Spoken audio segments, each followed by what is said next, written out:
Vale, Nesër besoj një ndeshje shumë e rëndësishme për vllaznin, për mënyrën se si kanë shkuar edhe gjërat në javën e fundit. Sigurisht jemi të vetëdijshëm që vim këtë ndeshje jo në momentin tonë më të mirë të mundshëm. Realisht kemi të nevojshëm pikët. Si Honor Gjonat, normalisht du të shohim ndeshjen e radhës. Ndeshja e radhës është me Flamurtarin Shkodër dhe do të synojmë 3 pikëshin që për situatën që jemi do na animonte goxha. A është kjo një nga ndeshjet kundërshtarë më të vështira, duke qenë se është edhe në fundin e renditjes dhe ndoshta mobilizimi duhet të jetë pak më i madh? Po, realisht gjithë ndeshjet janë vështira.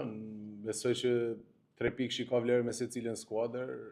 Po ta shohim bazë kundërshtarëve, ndoshta s'mund t'i ndash pasi kena treguar që ndeshjet e fundit s'kena arrit marrim 3 pikëshin ndaj kundërshtarëve deri diku në letër që na favorizote ndoshta marrja 3 pikëshit, por që siç thash duhet i lëmë mbrapa ndeshjet që kanë shkuar dhe të fokusohemi tek 3 pikësh i radhës.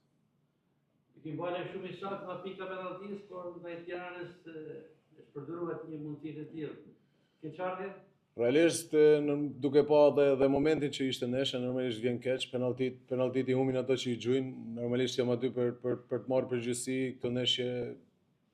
Goxha përgjegjësi, edhe ajo penalti e humba, gjë që zgjen mirë pasi ndoshta do na jepte një moral tjetër dhe për ndeshjen, por që vazhdojmë para. Kështu është futbolli, jena siç thash aty për të marrë përgjegjësi nga unë i pari tek gjithë.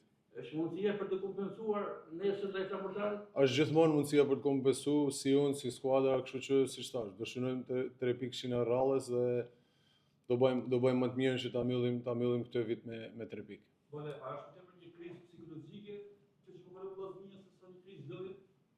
Thënë drejtën, duke pa gjendjen e skuadrës, jena të vetëdijshëm që s'është momenti më i mirë. Një moment që nuk vjen rastisht duke ditë dhe situatën që kena kaluar. Kena pas dëmtime, gjë që ka sjell performancat jo të duhura, jo ato që kërkojmë gjithë nga skuadra. Mendoj që s'është momenti që t'i hyjmë një analizë detajume, por që duhet jemi optimist gjithë dhe në këto momente duhet jemi pranë skuadrës. Mendoj që Shkodra ka shumë tifozë që dojnë vllaznin edhe në këtë moment duhet tregojnë që janë mbështetje të skuadrës dhe janë aty kur skuadra është në vështirësi, i gjenden pranë. Gjithë ambienti sportiv i Shkodrës mendoj duke nisë edhe nga gazetarët, pasi kohët e fundit realisht kanë pa një frymë deri diku jo të duhur ose që Shkodrës dhe vllaznisë nuk i shkon për shtat apo nuk e favorizon për momentin që është. Kështu që pa përjashtim gjithë besoj që duhet jenë aty, sa herë vllaznia ka nevojë dhe ka vështirësi që ta mbështesin. Në çfarë aspekte shikoni këtë frymën jo pozitive? Po në aspektin e gjithëve, unë mendoj që në këtë moment në Shkodër shtohen si specialistat e futbollit, si analistat e futbollit dhe sigurisht që reflekton një frymë jo pozitive. Mendoj që hallet dhe problemet tona duhet i marrim këtu dhe duhet jemi afër njëri tjetrit në këto momente që zgjidhjen ta gjejmë dhe t'i shërbejnë skuadrës për vazhdimsinë dhe jo deri diku ta zhysim apo të ngutemi ta çojmë vllaznin në krizë, ndoshta duke edhe mos qenë një situatë që ka qenë për krizë, pasi krizën po ndigjojmë prej shumë javësh, në kohë që vllaznia me Elbasanin luajti për vendin e parë. Krizën e ndigjojmë prej javësh. Një javë përpara vllaznia ishte barazim pikësh me Dinamon dhe në gjithë vendin apo në gjithë mediat flitet që Dinamo është për kampion. Dhe vllaznia është në krizë. Prandaj duhet jemi më të kujdesshëm mendoj në këtë moment dhe suportin ndaj skuadrës ta tregojmë akoma më shumë. Si në media, si në rrjetet sociale, pasi ka shumë që punojnë, ka shumë që punën e nisin kur vllaznia është në krizë dhe në siklet. Por besoj reflektimi duhet jetë në shkallët e stadiumit, aty do të vinë tifozat dhe tregojmë mbështetjen për skuadrën.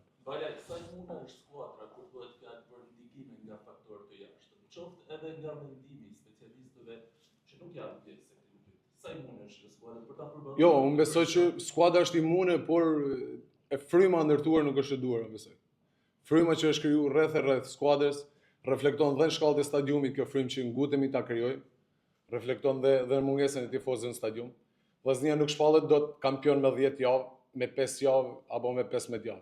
Kampionati është i gjatë, duhen marrë ndeshjet një nga një. Besoj që me 2 fitore prap vllaznia është aty ku duam gjithë, prap pretendente. Kështu që ngutemi të krijojmë situata apo kriza apo probleme nga më të ndryshmet që në fund nuk i shërbejnë as pak skuadës apo interesat të vllaznisë. Një mbyllje fitore e vitit besoj që do të ishte një dhuratë e bukur për qef. Sigurisht, si thash, në këtë moment në kërkim të ti 3 pikësh që sigurisht do na jepte frymë, do na jepte besim. Besoj që dhe skuadra deri diku po vjen përmirësime sipër dhe gjendja e lojtarëve që siç thash kanë pas probleme, dëmtime nga më të ndryshmet. Forma e disa lojtarëve duke nis nga unë i pari, që nuk ka qenë më mira e mundshme. Por që, siç thash, ka arsyet e veta pse ka ndodhur, por që nuk jemi këtu ndoshta për të qa apo për të qa halle, por thjesht për thënë si kapiteni i skuadrës që normalisht si Shkodran që ndjen përgjegjësinë këto momente që të rrimi afër vllaznisë, në momente të vështira pasi realisht vetëm kështu mund të ecim para. Faleminderit.